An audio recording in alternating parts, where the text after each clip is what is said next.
Fluminense passou e está classificado para a final, que muito provavelmente vai ser aí contra o Manchester City. Fez um jogo bom contra o Al-Ahly hoje, um jogo bastante complicado. Os dois times jogaram bastante abertos e os dois times buscando bastante o resultado. E o Fluminense conseguiu passar. Nesse vídeo vamos falar um pouco aqui sobre o que o Fluminense produziu de bom nesse jogo de hoje, o que o Fluminense fez de errado e o que vai precisar mudar para enfrentar o City. O City é um time muito perigoso, muito mais perigoso que o Al-Ahly.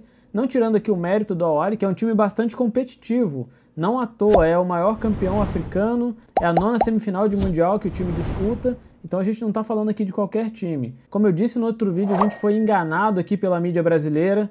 Eu não acompanho o campeonato africano e eu acompanho muito mais o futebol sul-americano, o futebol brasileiro aqui, e não conhecia realmente muito sobre o Al-Ahly. Então acabei comprando a ideia também de que o Al-Ittihad era um time muito superior, mas a gente viu o que aconteceu na partida, o Al-Ahly foi muito superior, conseguiu se impor, conseguiu colocar seu ritmo de jogo e conseguiu vencer o time do Benzema, o time do Galhardo, o time do Kanté, por 3-1 e fez uma partida de um time muito organizado e que sabia o que queria em campo e conseguiu chegar nessa semifinal contra o Fluminense.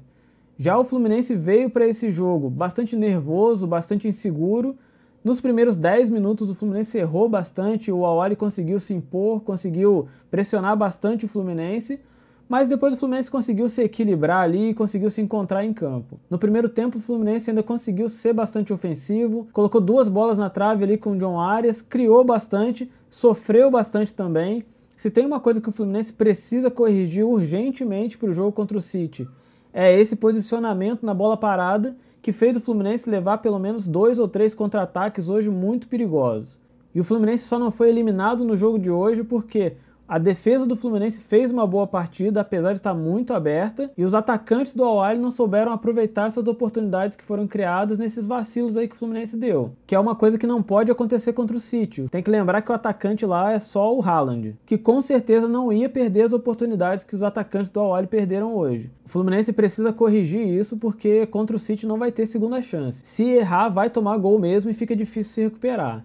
Mas de modo geral, o Fluminense fez um bom jogo. No primeiro tempo, o Al-Ahly foi, na minha opinião, ligeiramente superior. Conseguiu criar, conseguiu ser bastante ofensivo, perdeu as oportunidades que criou, como eu disse, mas foi um time bastante organizado e que levou bastante perigo para o Fluminense. 2 fatores que influenciaram no desempenho do Fluminense no primeiro tempo. Segundo o Diniz, é o gramado, que é um gramado excelente, e por ser um gramado excelente, é um tipo de gramado que o Fluminense não está acostumado a jogar.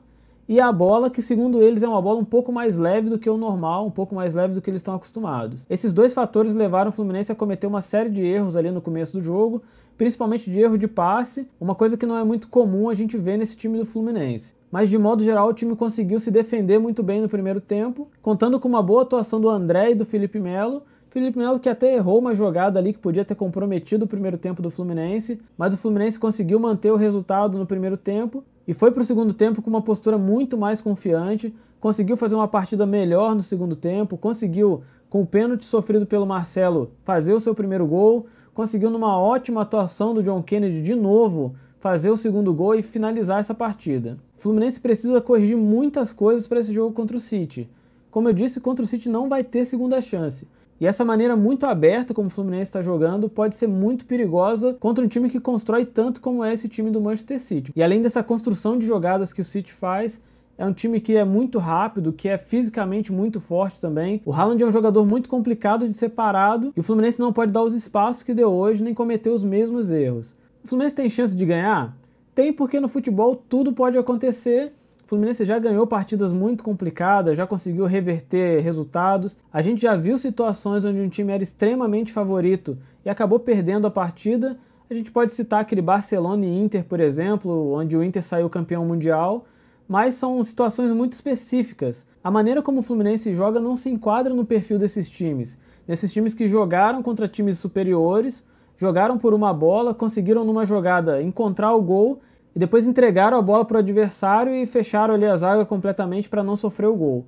O Fluminense não tem cara de quem vai fazer isso não é o estilo do Diniz e o Fluminense não está acostumado a jogar assim. O Fluminense é um time que joga com a bola e essa é uma característica muito forte nesse time do Diniz e eu acredito que o Fluminense vai tentar propor jogo, mesmo sendo um time tecnicamente inferior. Para mim isso pode dar muito certo ou muito errado.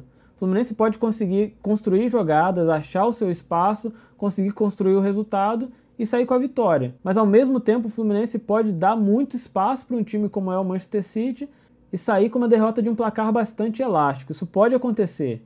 Numa entrevista do Felipe Luiz para o Charla Podcast, ele criticou bastante esse posicionamento do Fluminense aí nessa questão de aglomerar os jogadores de um lado só e que retrata bastante o que pode acontecer nesse City Fluminense e que em alguns momentos aconteceu hoje no jogo do Fluminense, que é o fato de enfrentar um time que tem uma construção muito rápida e tem um gramado que dê condições para esse tipo de jogada. Isso vai acontecer nessa final entre City e Fluminense. O City é um time que constrói muito rápido, que tem jogadores velozes e que vai jogar num gramado que é propício para esse tipo de situação. E se o Fluminense não conseguir impor o seu estilo de jogo e não conseguir ter o controle da bola na maior parte do tempo, o City pode achar os espaços e criar chances com uma certa facilidade. Esse confronto entre Diniz e Guardiola é um confronto que todo mundo quer ver há bastante tempo. São dois técnicos que estão escrevendo aí os nomes na história do futebol. O Diniz pelo seu jeito bastante autêntico de montar os seus times, pelo seu jeito muito característico de jogar, e o Guardiola por tudo que já fez, por tudo que já conquistou, tem um estilo bastante característico também, mas é um técnico que se adapta a situações diferentes, a times diferentes, com elencos diferentes. É um técnico que faz uma leitura muito boa dos elencos que tem e a gente vai ter um jogo muito bom pela frente. Na minha opinião, pode dar muito certo ou muito errado para o Fluminense. O Fluminense pode conseguir ganhar e sair vitorioso e sair muito grande dessa final, mas pode também tomar aí uma goleada histórica, muito por conta do jeito que o Fluminense joga e muito por conta do adversário que vai enfrentar, que é um adversário muito forte e que tem características que são muito diferentes do Fluminense. O Fluminense não vai de hoje para sexta-feira mudar o seu estilo de jogo, então o que a gente pode esperar do Fluminense no jogo de sexta-feira é um time que acredita no seu estilo de jogo, que tem um técnico corajoso, que vai tentar impor o seu estilo de jogo, mas que pode, por consequência disso, acabar se expondo bastante, sofrer uma série de contra-ataques, dar espaço para o City criar uma série de jogadas, e o resultado desse jogo para mim ainda é bastante indefinido. Acho difícil o Fluminense ganhar e digo isso sendo tricolor, não é nenhuma opinião clubista. Quem acompanha aqui o canal, eu já falei várias vezes que eu torço pro Fluminense, mas a gente tem que fazer uma análise racional e pela lógica o City é amplamente favorito por ter um elenco muito mais forte, por ter uma estrutura muito melhor, mas eu espero que o Fluminense faça um bom jogo, que tenha uma apresentação bastante honesta e que não abra mão de jogar dentro das suas características, dentro daquilo que trouxe o Fluminense para essa final. Vamos ver o que vai acontecer. Como eu disse, o City é amplamente favorito, mas vamos torcer pro Fluminense fazer um bom jogo. Chegar na final do Mundial já é uma grande conquista para um elenco que começou o ano sem ser favorito para a Libertadores e venceu do jeito que venceu e merece estar na final e já trouxe bastante alegria, bastante orgulho aí pro seu torcedor. Bom, esse foi o vídeo de hoje. Se você não é inscrito, se inscreve no canal, deixa seu like, seu comentário. Se você assistiu o vídeo até o final, muito obrigado e até a próxima.